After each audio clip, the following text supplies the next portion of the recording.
the question, jerk! Here we go. It is time where I will ask a series of hard-hitting, provocative questions, and whether he's ready to or not, the man who was profiled in yesterday's Washington Post, Dominique Foxworth, will have to answer them. Here we go. Number one, Dominique, we all love the Chiefs and Patrick Mahomes. Who is the biggest threat to Kansas City in the AFC? I think it's an easy question. It's the undefeated Steelers. It's because they're pass rush. They have guys, TJ Watt, Bud Dupree, Cam Hayward. They have guys that can get pressure on the passer without blitzing. And also, they're not afraid to blitz. Their secondary hasn't been all that consistent, but they make big plays when they need to make them. So that is a scary team for the Chiefs. I think obviously the Chiefs are still probably the favorites in the AFC, but you also have an offense that can put up big points in the Steelers, and they don't have to take risky passes. They can throw short ones that turn into big ones. So I think they are the team that the Steelers might have the most trouble with, or excuse me, they're the team that the Chiefs might have the most trouble with in the playoffs. Okay, you're right. So that was an easy one if Pittsburgh was the answer. We've had a lot of people here talking a lot about the Vegas Raiders this week. This one's not as easy. Could the New Orleans Saints win the Super Bowl with Taysom Hill as their quarterback? You said it's not easy? This is the hard question? I mean, yes. I think the answer is no. Like, I think the answer is obvious no, and I don't want to bag on Taysom. He had a great game last week. They won. It was outstanding. He threw some passes that were good, and he threw some passes that were not so great. But I think the true story about why they won last week was that defense was out of their mind against a very good offense. And maybe they were motivated and had to step up because they lost Drew Brees. But I don't think, as good as their defense is and as talented as their defense is, they're not going to be able to get like 8 and 10 sacks every week and create a short field for that offense. So I think Taysom Hill can win several games for them. But when they are in the playoffs and every team they play against is good, at some point they're going to need their quarterback to put them on the back. That tends to be what happens in the playoffs. And I'm not sure that Taysom Hill is going to be able to do that through the course of 3 weeks in the playoffs. Okay. Then let's see if this one is as easy. I'm going to name 4 teams for you. Washington, Detroit, the Giants, the Dolphins. All of them drafted ahead of the Chargers this year. How many of them should regret passing on Justin Herbert? All of them except for one, I guess, and that one would be the Dolphins. The Dolphins have 4 first-round picks in the next couple of years. So if Tua doesn't work out, which I think Tua will work out, man, look at this pass. I'm sorry. I lost my train of thought. That's how I feel whenever I watch Herbert throw. He throws some of the most incredible balls. So I think that all the teams will be disappointed because Herbert's going to be great, or already is great in this league. But I think the Dolphins have a quarterback that they believe in a way that those other teams don't. And they also have 4 first-round picks in the next 2 seasons. So they can trade up and get another quarterback if they are not high enough in the draft. The rest of those teams, though, they're going to wish they had taken Justin Herbert. Bookmark this one. This is a conversation I want to come back to, you and me, a little bit later. Dominique Foxworth. Meantime, let's bring the rest of the crew in here, and let's go on the clock on a couple of other topics here. We'll put 30 seconds up, and everyone's got something to say about something interesting happening in the world of football. Desmond Howard, Mr. Heisman Trophy, I start with you.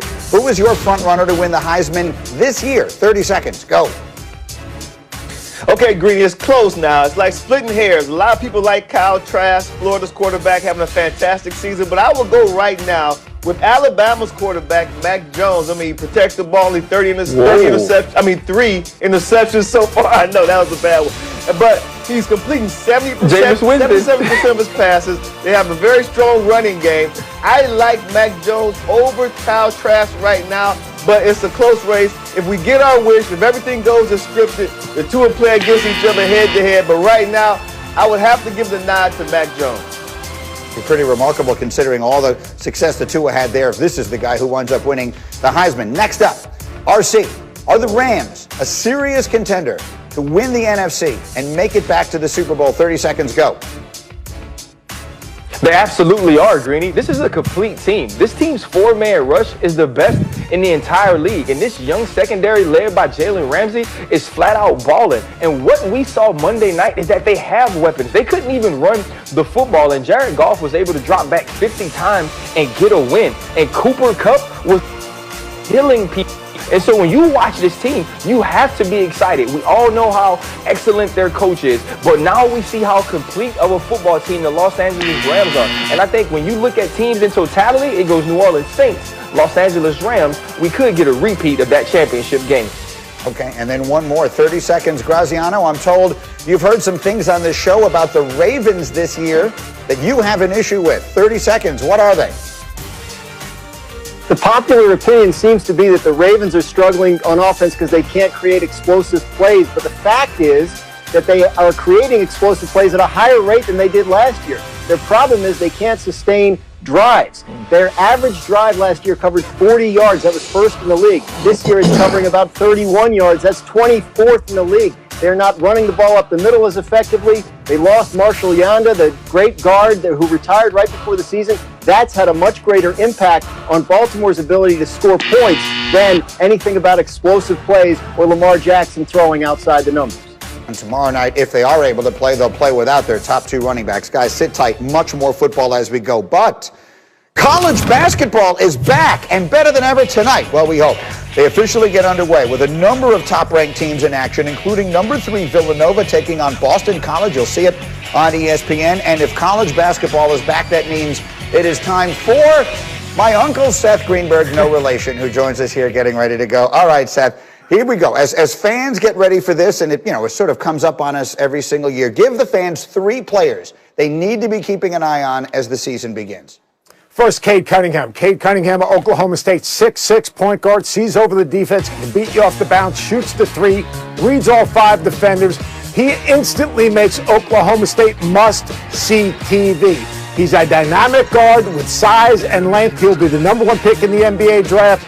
And he gets others involved. He's a facilitator. He is a special player. And if Oklahoma State's eligible for the NCAA tournament, he'll be fun to watch. Luka Garza, to me, my man Garzilla.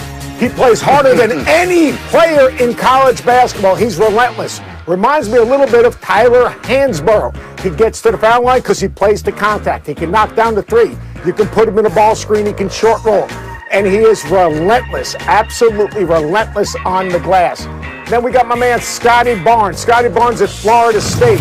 People say, wait a second, Scotty Barnes, Florida State. Leonard Hamilton said he's a mix between Magic Johnson and Scottie Pippen. Yes, I said that right. Magic Johnson and Scottie Pippen. 6'9", point forward, can initiate the fast break. He's a relentless defender, has great energy that he plays with.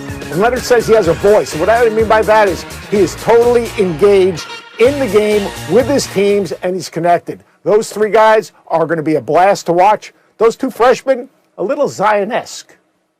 All right. And look, so we got Zion, we got Scottie Pippen, we got Magic Johnson. We're doing pretty good. And it's basketball season. If Seth Greenberg is using the term off the bounce, then college basketball is back. Give us the teams then. So who are we watching for? If everybody is at their best, look, this is going to be a crazy season, of course, with all kinds of other considerations. But if everybody is at their best, who are the best teams in the country? I think Gonzaga. Corey Kispert is back. Drew Timmy's going to give him a terrific inside scoring threat. They've got experience. They've got toughness. Love Gonzaga. Then right from there, you're going to go to Villanova. You're talking about a Villanova team. 4 returning starters. Colin Gillespie makes big shots. Jeremiah Robinson all gives them an inside scorer. Then on top of that, you got Virginia. You say, yes, yeah, Virginia. Embrace the pace. They're for real. And then my outside the box, Greeny, is Illinois. Ayo Dosunmu might play as hard as any player in the country. The dude's a winning player and makes big shots. And then one very quick thought. You were telling me the impact that COVID could have. The one thing you said to me as we were getting set that I hadn't heard anybody else say. What's the one thing no one is talking about that could wind up being a big impact this year? Real quick. Can't play the games without the officials. What happens if an official in a crew tests positive? That whole crew is done for 14 days. You multiply that by a couple of different officiating crews that gets impacted. You're going to run out of officials. You're going to play games with only 2 officials.